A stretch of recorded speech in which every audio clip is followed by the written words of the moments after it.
सतुआ पीने वाले बाबा के पास 50 करोड़ का आश्रम, भाई का कत्ल, सतीश तिवारी की जगत गुरु बनने की कहानी। पीली पोशाक, चलने के लिए करोड़ों की लैंड रोवर डिफेंडर और स्पोर्ट्स कार, पोर्श टर्बो जैसी गाड़ियां, आंखों पर रेबैन जैसा ब्रांडेड चश्मा जिसकी तारीफ अक्सर यूपी के सीएम योगी भी करते हैं।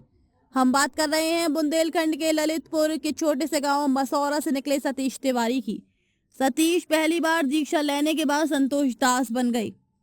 ये कोई और नहीं, माघ मेले में सुर्खियां बटोर रहे सतुआ बाबा हैं। 26 साल पहले सतुआ बाबा को जिस बड़े भाई ने अध्यात्म की राह दिखाई वो अब इस दुनिया में नहीं है, उनका कत्ल हो चुका है। आखिर सतीश तिवारी कैसे बनारस पहुंचे, उनके सन्यासी बनने की खबर परिवार को कब लगी, मां ने जिद पर क्यों आखिरी सांस उनके आश्रम में ली।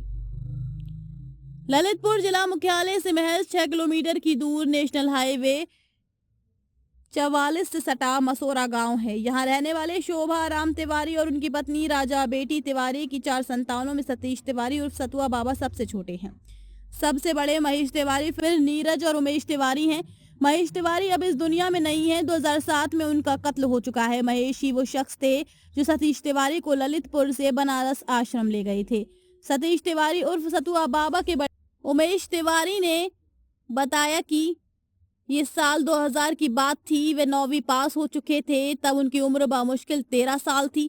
सतीश पढ़ाई की बजाय अध्यात्म शिक्षा लेना चाहते थे। ऐसे में हमारे बड़े भाई महेश तिवारी उन्हें लेकर बनारस मणिकर्णिका का घाट पहुंचे। वहां गंगा में स्नान किया, पास में सतुआ आश्रम दिखा। यहाँ भी वैदिक गुरुकुल शिक्षा की सुविधा थी। सतीश ने बड़े भाई से कहा कि इसी आश्रम में प्रवेश दिलवा दो। इसके बाद वे सतीश को लेकर सतुआ आश्रम पहुंचे। वहां वे आश्रम के महंत यमुनाचार्य जी महाराज से मिले। उन्होंने छोटे भाई को उनके हाथ में सौंपा और बोले कि आज से ये आपकी ही शरण में है। आश्रम में उनके जैसे और भी बच्चे पढ़ने के लिए रह रहे थे।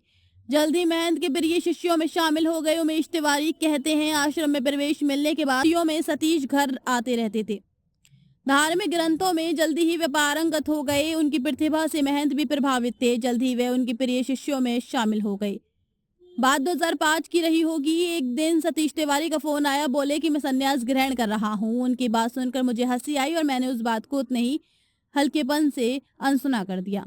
कुछ दिन बाद ललितपुर में भगवान जगदीश मंदिर के अनुष्ठान में वाराणसी के कुछ पुजारी लोग पहुंचे। उनकी तरफ से कहा गया कि सतीश तिवारी अब संन्यास ले चुके हैं।